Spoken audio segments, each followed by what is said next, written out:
Oh, right. Okay. I'm going to get this over here. And I'm going to put my brushes over here.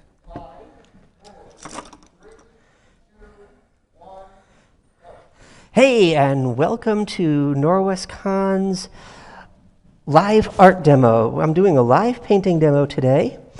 And I had a suggestion on Facebook that today's live painting demo should be all of the guest of honors as D&D characters. So, crazy enough as this sounds, I'm going to paint all of us as if we were characters about to explore a dungeon. Ooh, how crazy is Rob? We're going to find out. Meanwhile, at the same time, hey guys, we have a whole audience of people here, and if anybody would like to ask questions or make comments or heckle or whatever you feel like doing out there in the audience, I mean, let's just turn it up and make this happen. It'll be a blast. So here I am kind of figuring this out. One of the reasons I thought of doing this is I've had the honor and pleasure of being a contestant in Art Battle Seattle a couple of months back, and it was unbelievably fun. Art Battle is you get to do a painting in 20 minutes, as much of a painting as you can possibly do in 20 minutes, and then the audience judges you harshly about how well your painting came off. And there are 12 contestants, and whoever wins each round goes and advances to the next round.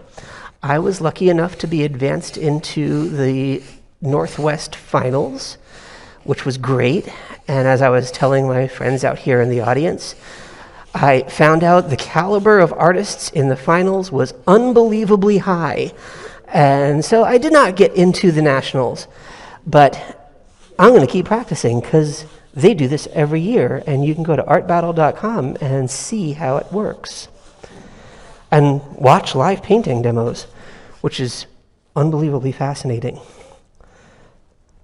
So guys, there are a whole bunch of people in the audience, and we're all live on the interwebs right now. If anybody has questions or comments or anything, I will repeat them for the people watching at home. And what's that?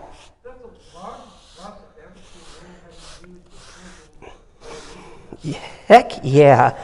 You know what that means? I get to cover a lot of space very quickly. If you see, I've covered more than half of this canvas already, and only because I use extremely big brushes in the beginning.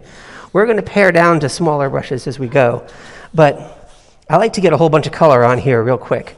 As a matter of fact, this is a really cool color, and I'm going to get it into a bunch of the figures too, because last night, unlike Art Battle, I actually had the opportunity to do a sketch in Sharpie last night of what I'm planning to paint. And yeah, I did it in a Sharpie. Yeah, regular Sharpie, just don't press real hard.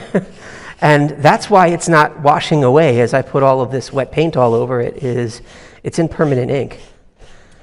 Tricks. Oh, definitely acrylic. I would never suggest you guys to turpentine. It's rude. It's rude. Yeah, you would know. You would know from over there if I was using turpentine for sure. All right. So now we've got a bunch of stuff happening here. And now we're going to get fancy. We're going to make a little bit of crazy mess. You were saying that's the biggest brush you've ever seen. This is the same size brush, but you see where this is really smooth. This is just a disastrously messy brush. And we're going to go in here and start adding all of the dark, rocky, kind of shadowy stuff.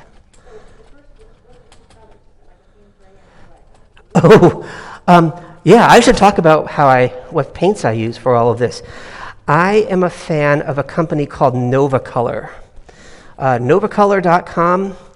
I paint quite a few murals, and these are the most brilliant, wonderful mixing mural paints you can possibly imagine. And so I've actually gotten to where I paint a lot of things in Novacolor. If you look in the art show, the Carpathian Sentinel piece that I did for the World Central Kitchen charity is entirely painted in Novacolor acrylics. And they dry a little faster than regular acrylics, which is why I'm putting them down with a whole bunch of water. They're going down really, really wet. And they blend just like golden acrylics do, as far as if I put a little bit of green and a little bit of purple on a brush together, they'll blend to almost a Prussian blue. You see, there's no blue in that, but the blending of the two, green and purple, creates this cool, like slightly desaturated blue. I mixed phthalo green and dioxazine purple, or violet, dioxazine violet, and it creates an aqua blue, kind of Prussian blue color that is just fantastic for shadows and stuff in a cave. Well, no, shadows and stuff in a whole bunch of things. I kind of love that color combination with these paints. So I use it on almost everything now. I get hung up on specific colors sometimes, and then I'll be like, I'm going to make 500 paintings using these. All of my art battle paintings had that color combination in them at some point, because it fascinated me so much that I could mix two completely like there's blue in green and there's blue in purple, but I could mix them together and get more blue and less green and purple. And sometimes it's just fun to see that kind of thing happen on the canvas in front of your eyes. There's also some brown up here that I'm kind of pulling down into some of these.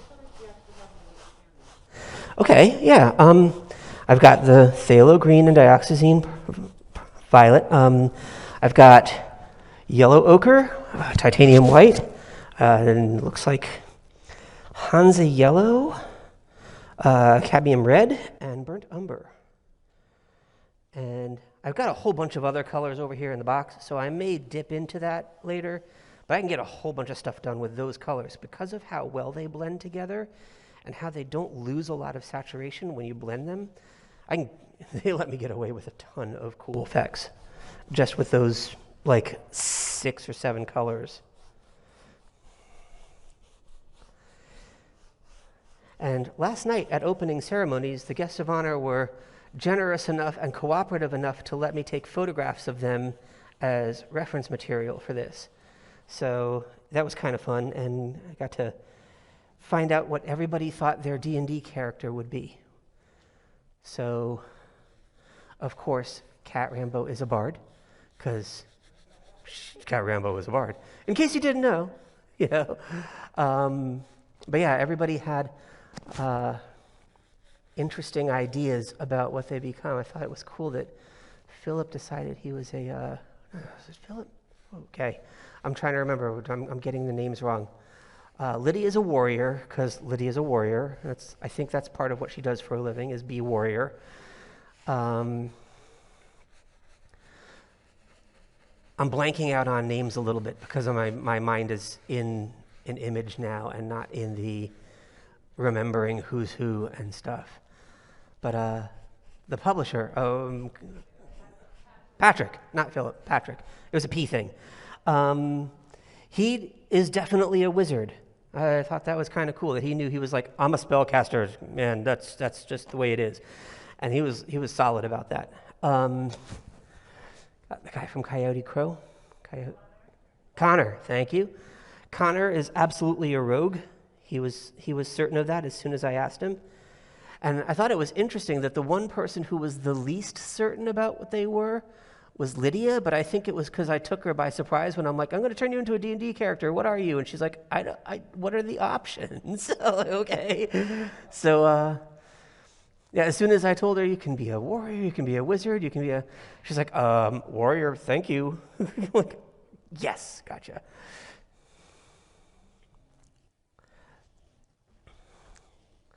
So now I'm going to go in and find a bunch of places where there's highlights that are actually in the shadows. And pull them out a little bit.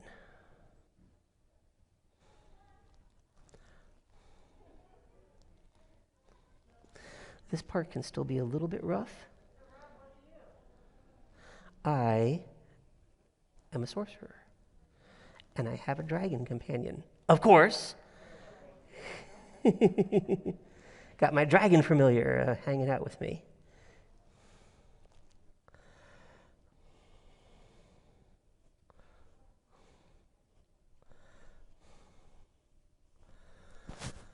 All right.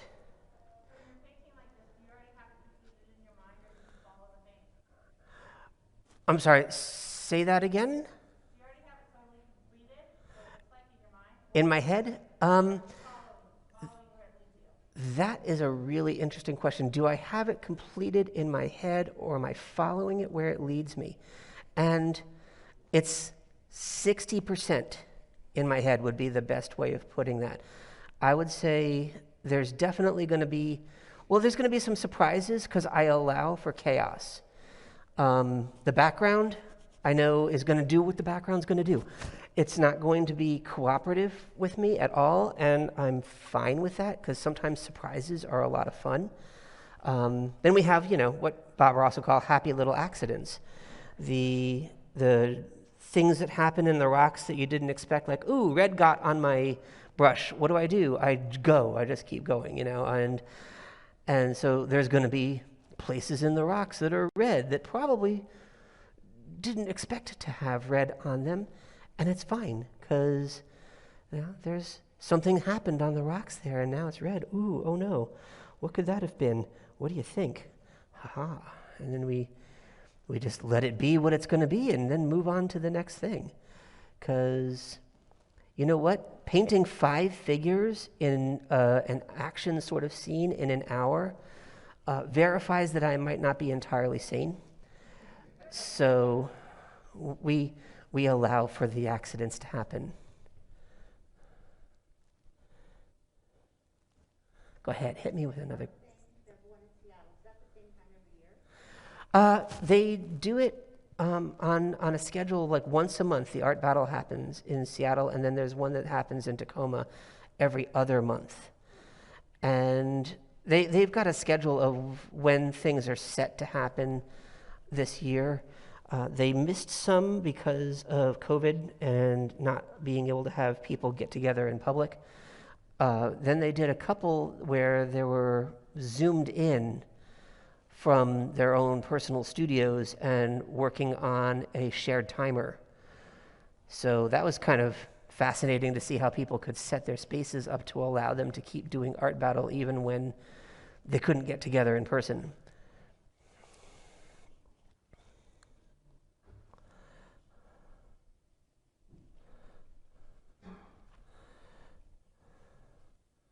So are we able to see this pretty well on the cameras? Is that coming through?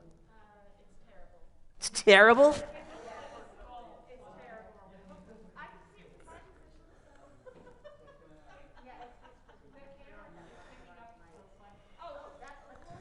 Oh my gosh.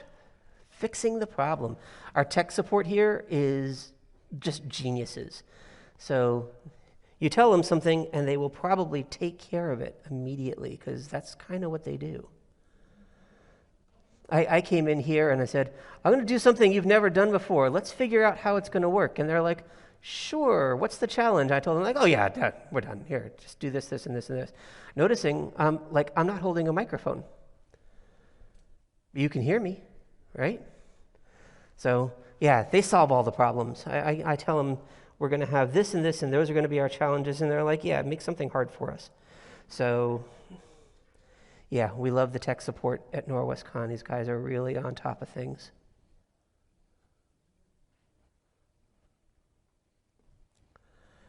All right.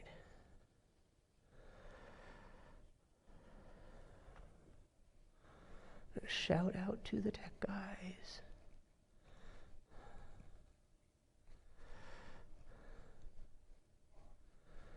And folks, I'm kind of in the zone now, so if you don't ask me a question, I'm just going to be all quiet and paint.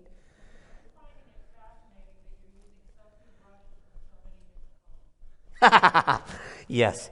I should show you the palette that I've got. I don't know how well it's messy. I mean, there's like crazy mud stuff happening in this palette. I'm mixing skin colors on the sides and stuff, and it's just All sorts of weird, crazy things are happening on the palette. But again, it's part of the letting chaos do what it's going to do. I'm making a bunch of skin colors for people, and then I'll go in and add shadows and highlights and stuff like that. And some of it may be less than clear and visible by the time I'm done, but you know. Yeah. My palette is a food takeout container. Yes, you caught me. I'm busted on that one. Yeah, I get these in bulk at the Costco restaurant supply.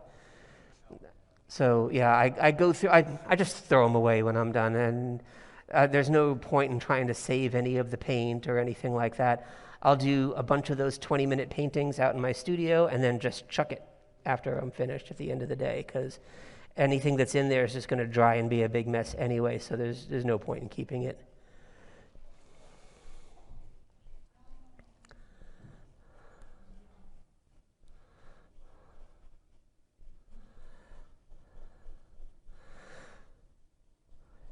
It's like a lesson in learning to let go, because the paint's not super expensive. I buy this stuff by the quart from Norwescon, and it's costing me about what I would pay for 8 ounces of what was the thing I was talking? Oh, golden acrylics.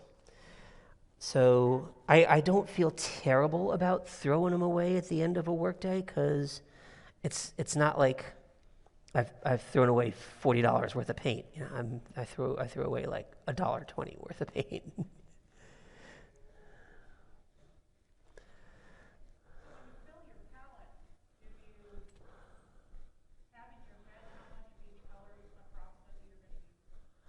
I have in my head a ratio of how many colors I expect to use.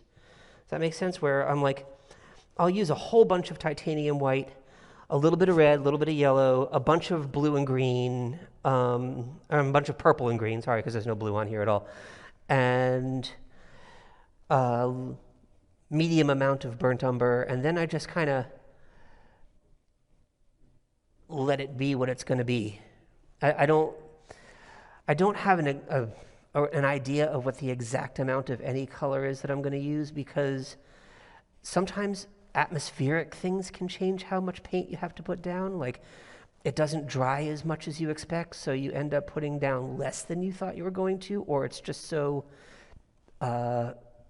dry in the room that it's just sucking it up onto the canvas, and you end up using a lot more than you like. It's hard to predict how the canvas is going to react to the wetness of the paints, and the wetness is going to dictate how much paint I have to use. Okay, yeah, we're just making a mess. This is fantastic. All right, and I'm going to throw some kind of mustardy brown kind of colors in here.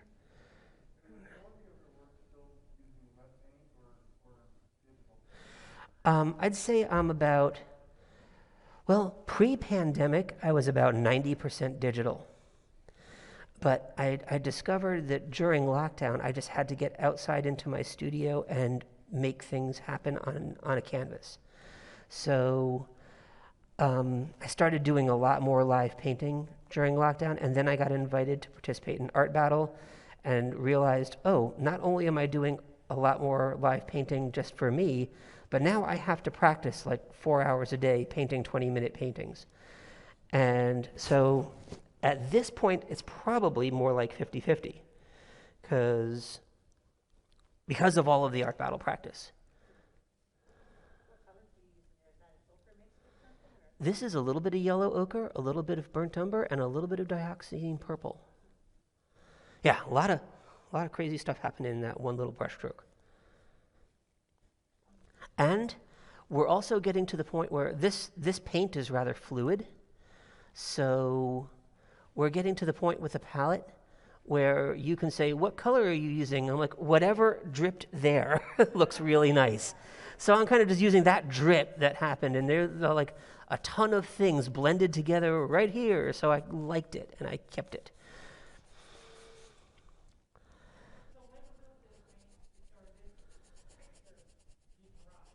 Thank you. Um, a very good question that will lead into a whole bunch of stuff. This painting, it's dry here, it's dry here, it's dry all around. All of that's dry now. Like I could go in and just like touch it. It doesn't. There's nothing happening there. It's totally dry. Um, Other areas may take a little longer because I'm putting things down a little heavier. But it will absolutely be dry and finished and ready to be put in the art auction tonight. Like it will have gotten to its final point.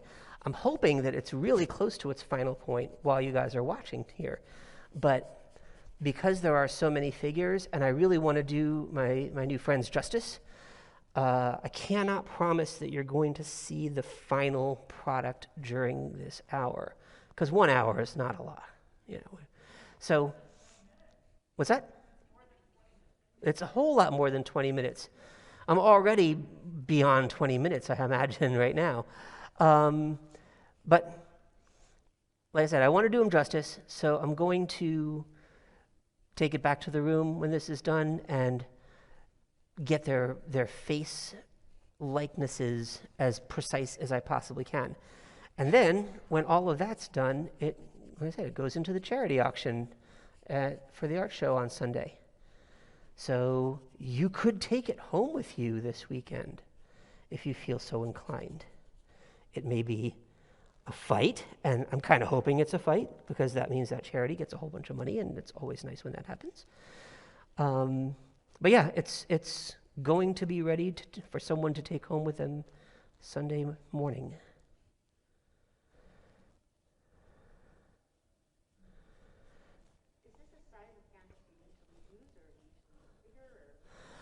This is actually a little bigger than I personally normally go.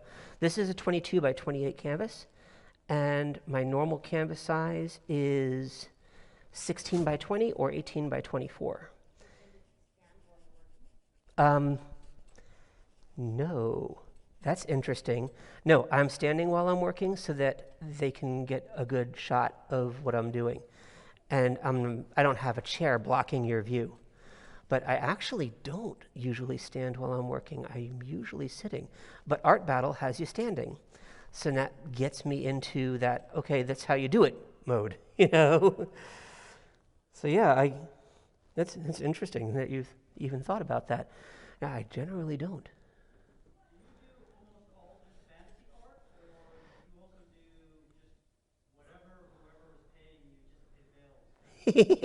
Am I a mercenary? Yes. If you ask an artist if they're a mercenary and they say no, their parents are really wealthy. Hey, more power to them, but also that's a different sort of drive to be creative, which is great because if you are driven to be creative and you don't have to be to pay the bills, you're probably doing a lot more from your heart and a lot less from someone else's direction. And that can be brilliant, but complacity does not often generate brilliant art.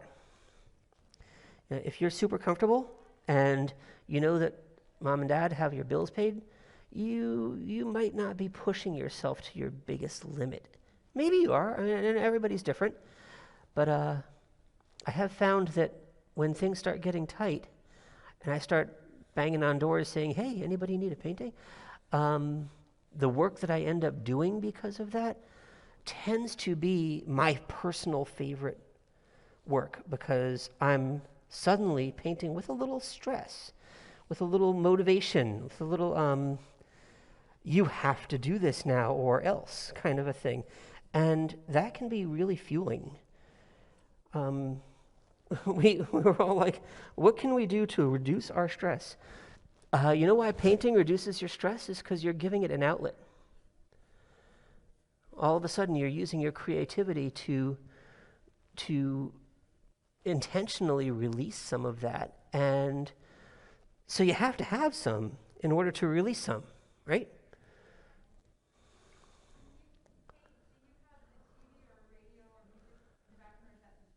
Oh, almost always. Almost always. Which is why I'm really glad you guys are asking a lot of questions so that there's sound If I was to paint in silence, I'd be a lot slower. But yeah, having the sound is important, and sometimes it fuels the mood of the piece. A lot of times I like to generate some kind of emotion when I'm painting my dragons, and so I'll have like rom-coms going in the background or something. You would be amazed by the choice of movies that I watch or listen to. I'm never watching when I'm painting, because if dragons have to be caring or empathic in some way, you're gonna see me watching like The Time Traveler's Wife or something like that, and it's gonna be like much less fantasy and more emotionally driven media in the background that pushes me to channel some of that into the final product.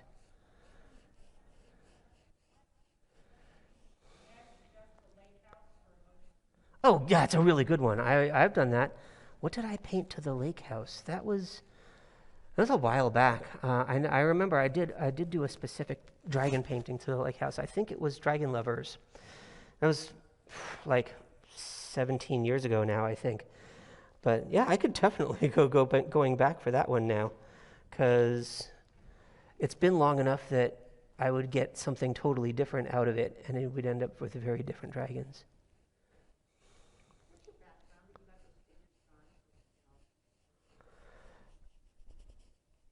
Oh, what's my background? Um, Meaning, what have I done to get to where I'm doing figures to this level? I did go to art school, and art school didn't work for me. And it does work really well for some people. And I think it depends on the school and the pace that they set, and if it matches the student. Does that make sense? If you go to an art school that's paced much slower than you learn, it becomes tedious and really uninspiring. And I made that mistake. I went to a school that had the programs that I wanted, and not like computer programs, but like the kinds of classes that I wanted to take. And had I researched into the kinds of teachers that were teaching those classes, I would have picked the school down the road. Um, Interestingly enough, I went to Rochester Institute of Technology, and I'm not bashing Rochester Institute of Technology. They just taught slower than I needed to learn. And they gave me A's and didn't know what to do with me. I'm like, I want to learn something new. Show me a new technique. Show me a new style. Show me a new, well, how do I do this, this, and this? And they're like, what you're doing is great. Keep doing it. Here's an A. And that is really unfulfilling.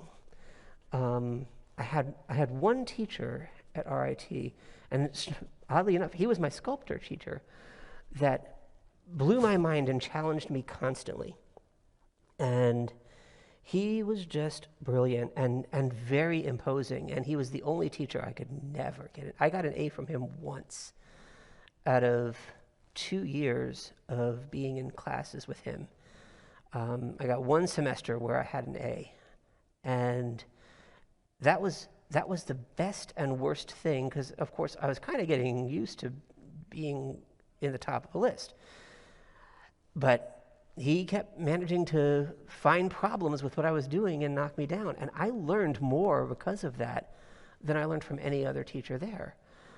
Which is funny, because it wasn't my chosen direction. It was a requirement for first and second year students, but not for illustration later on. So I was only going to have him for 2 years.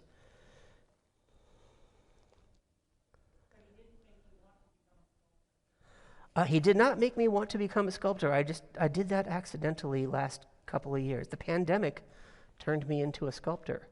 That's my pandemic skill. You know how a lot of people have something new they learned in baking sourdough bread or whatever during the pandemic. My pandemic skill is I learned to sculpt in 3D. So now I sculpt in ZBrush literally whenever I have time, because it's amazing what this program allows me to do. And I make D&D characters for my wife and I to use as Zoom backgrounds when we're playing online. And you can see those in the art show. There's like a little table set up next to my booth. And there's some prints of some of the D&D characters that I've done. They're 3D printed. So you can see exactly what it translates to from sculpting in the computer all the way to, oh, look, it's running away. Didn't catch that. All right. Ha ha ha. Caught it now. All right. Yeah, but you can see how it translates from an image on the screen to a resin model that you can hold. It's fantastic.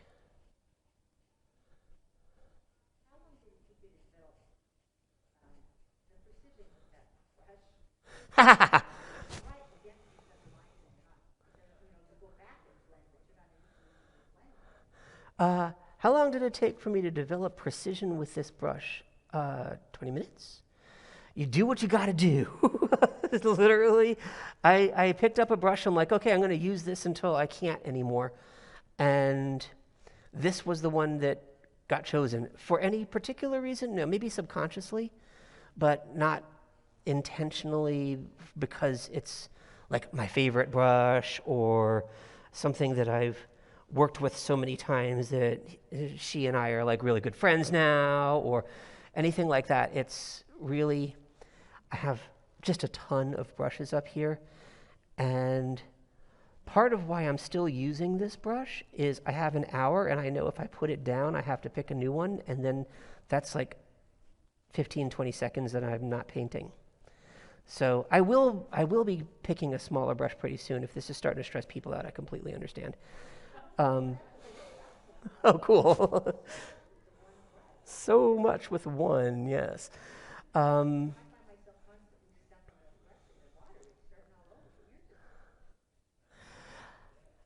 Part of that is the way these paints blend. I know that I can blend two colors together, almost any two colors in this brand of paint, and have it pretty. Novacolor. Novacolor.com. And they're out of California, so they don't do retail stuff. You just have to mail order them. And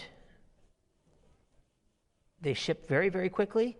I will use them for my murals, and I can run out of a color during a mural and put in an order and have it in like 4 days. So well within the time of the mural being finished.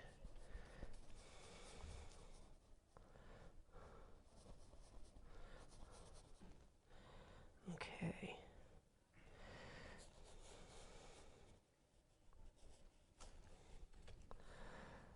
And how am I able to do all of these little sharp edge lines and details and all this using the same brush, which is just full of paint at this point and starting to get a little ratty? And I mean, she's probably not trying to cooperate real well with me at this point, but I'm like, do what I want you to do.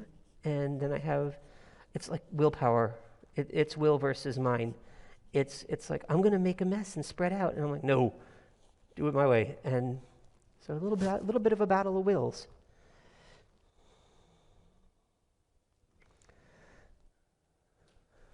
Okay.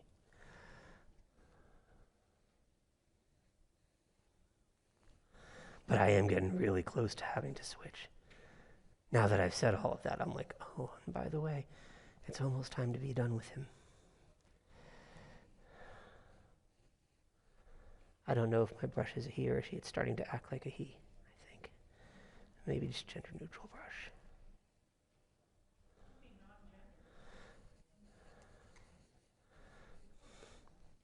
I don't know. What is paintbrush in French? You know, they have like genders for every word in French.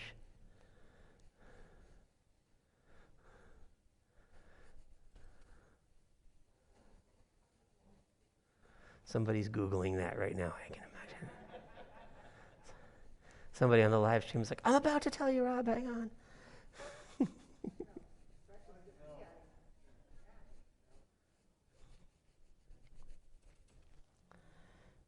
In Spanish? Yeah, but is the article male or female? When you say the brush in Spanish, it's one or the other? Ah, so female. I had a feeling. You were female. I wasn't sure. All right.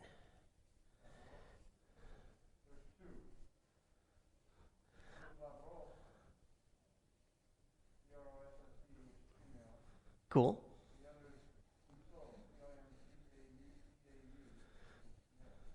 Oh, so it is a brush temperament thing from one to the other. Once it starts to not cooperate, you got to switch it to the other one. Excellent.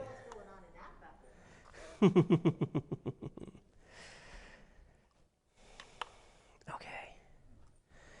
So now we're going to do a little detailing. This is the only time I don't use Nova color.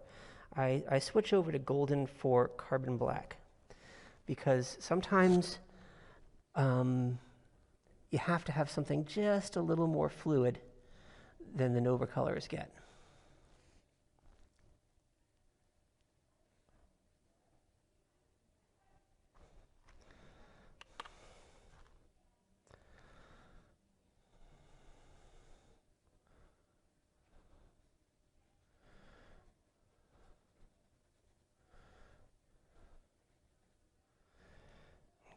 Up, okay, that's a lion. Right, that's gonna go there.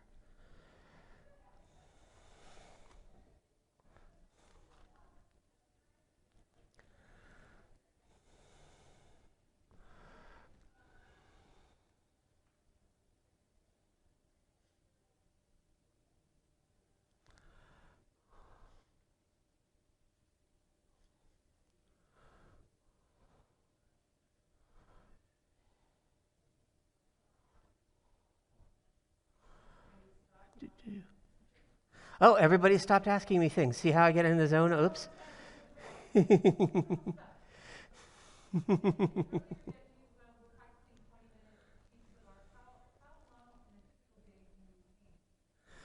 uh, okay. I guess the question being, I was talking about doing 20-minute art battle paintings. How long in a typical day do I paint when I'm practicing for art battle? That's a difference from a regular day. On a regular day, I could paint anywhere from 0 to 18 hours, depending on what kind of drive I have on a project that I'm working on. If I love a project so much that I can't walk away from it, then there have been times when my wife is like, I'm bringing you food. When are you going to drink something? And, literally a day has gone by and I forgot to do like life stuff. But those days are the best, honestly. Probably not really great for my health, but amazingly good for my state of mind. They don't happen all the time. A regular painting day for me is 4 to 6 hours. A art battle practice day is painting for about 2.5 hours in very intense bursts. And they are physically draining, right? So I can do like 6 paintings, maybe 8 paintings in a day. But I'm literally like, I need to sleep tomorrow afterwards because I'm just exhausted from it. And it's funny because I can paint at like my normal speed for many, many, many hours farther, but the sudden bursts are like physically more demanding. Do I set a timer? Absolutely. I set a timer and I use the music from the DJ that does the art battle music. There's a guy, DJ Nightwatch, that does the music for Seattle's art battle. And he's got a Spotify thing. And so I bring up his music so I can get into exactly the same zone that I'll be in when I'm at a competition. So I know pretty much what to expect. And the speed and power of the music is directly fueling my speed when I'm painting. So I need to have his stuff to get the same feel to know how to estimate what to expect. And then I just put my stopwatch on my phone for 20 minutes. It's probably set for 20 minutes right now while we're speaking, because it never gets taken off of that. And when it goes off, brush goes down, no matter what point I'm at. I don't generally, unless I'm trying to work out a problem, I don't continue to paint even at home once the timer goes off, because I like to be in the mindset of knowing that is the end, whether I like it or not. Yeah, does that make sense? You kind of have to train yourself to walk away from something that doesn't quite feel finished, or it'll drive you crazy when it's happening in real life.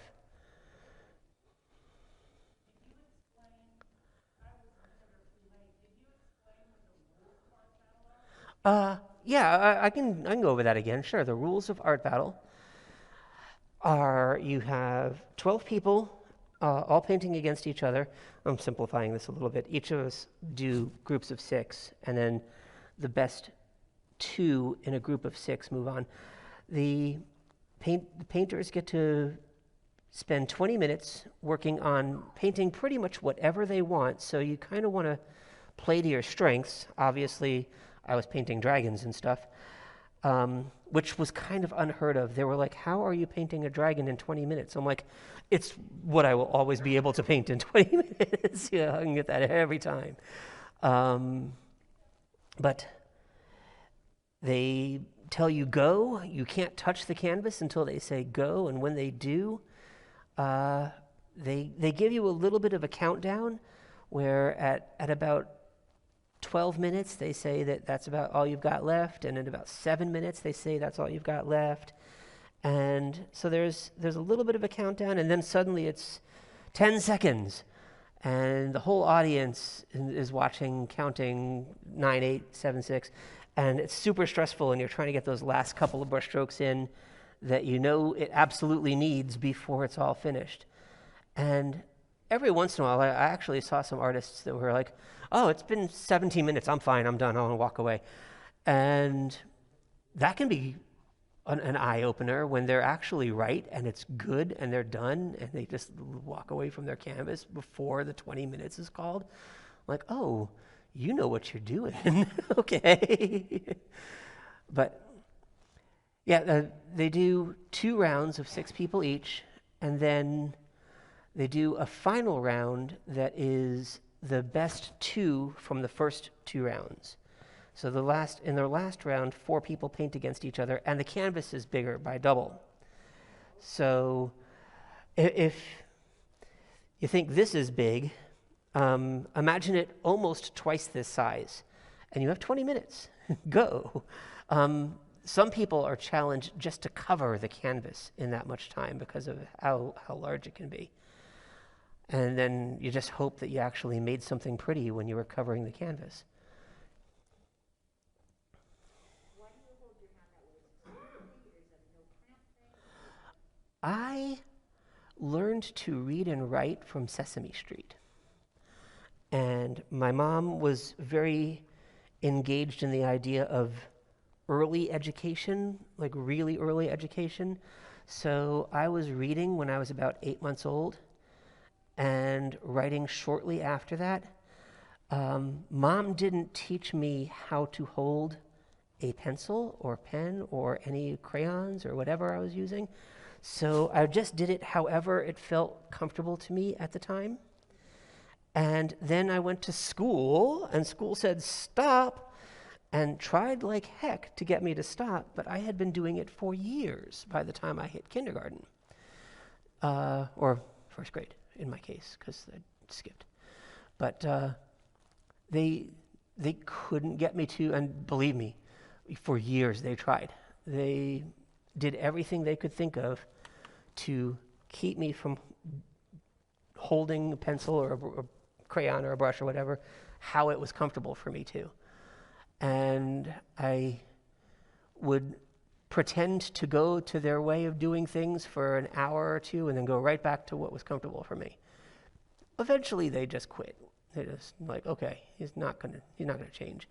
And having read John Howe's book on drawing, he's the guy that did the art for Lord of the Rings and all that. And he wrote this brilliant piece about how he never holds the paintbrush the way he holds it to write. That he'll always hold it a different way, maybe not the same way more than once, but he's constantly switching it around and trying new grips. And I'm like, maybe this works to my benefit, that I hold the paintbrush and a pencil and anything else in a very different way from everybody, because I don't get hand fatigue from it. Like I said, I do this for 18 hours and I'm fine. At my age, that's a long time. So, yeah, the fact that I've really never had a hand fatigue issue that I can remember makes me think that I caught on to something at a young age and just kept with it.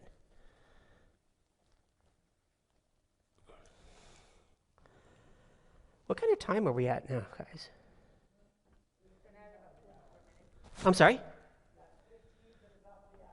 Oh, really? So we're supposed to wrap up in what, 5-10 minutes from now? So yeah, I'm not going to finish this in front of all of you, unfortunately. I really was hoping I could, but I don't see how it's going to get completed. But I'm going to get most of the faces in here before it's done, because that's the fun part. We all want to see what everybody looks like.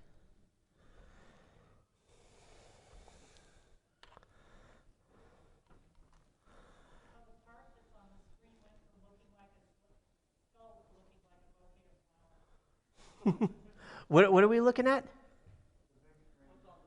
Oh, okay.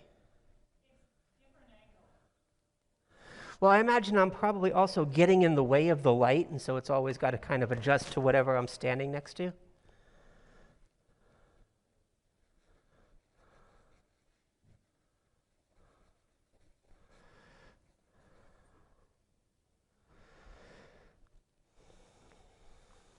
Yeah, when I got the idea from the Facebook post that I shared, I put a post up a couple of days ago asking what everybody thought I should paint during my live painting demo.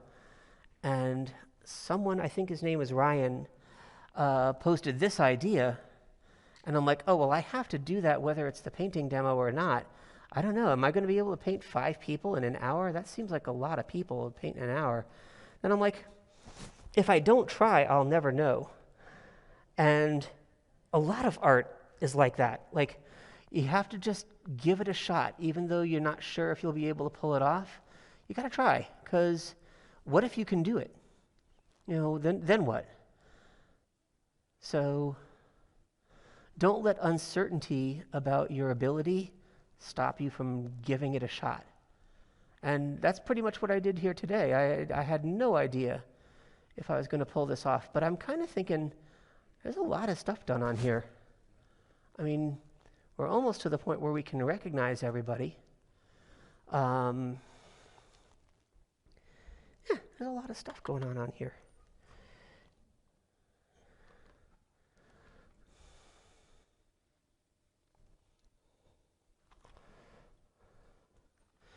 And I have all of these photo references on my phone, but I can't actually get on my phone to look at them. So I'm like, what color is this person's hair? And what was the shadow on that person? I have no idea at this point. It's all like, I'm just making it up. So I don't know if Cat's hair is this color, but it is here. Cat the Bard definitely has this color hair, so that's cool.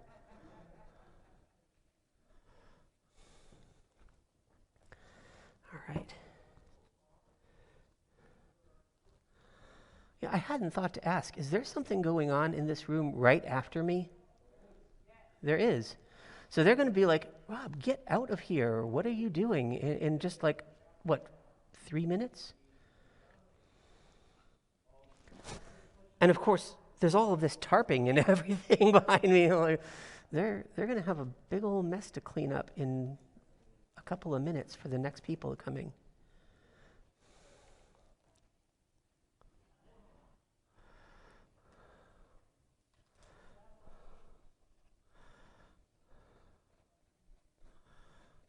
But yeah, I really appreciate everybody hanging out with me and seeing how this is going to go. And I wish you could stay and see how it'll end up, but it's going to end up kind of similar to what you're seeing here. It's just going to be more finished by the time it's done. And like I said, the final piece will be hanging in the art auction on Sunday. So if you had fun here doing this, come and see the way it ended up. Because maybe, I mean, I could talk to the art show about that. Let's see if we can do that. We have to get Doug to sign off on a space that isn't getting used for anything else, getting this thing hung up in there. I think there's 1 or 2 panels that are kind of unclaimed, and we can maybe sneak this in there. That's a pretty good idea. I think we're going to have to run with that.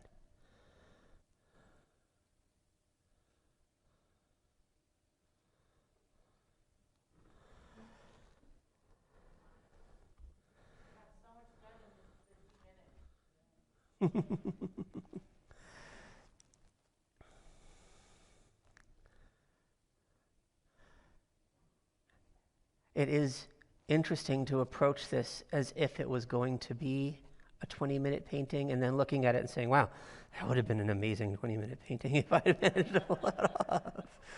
If only I could have done that a lot, like 3 times as fast.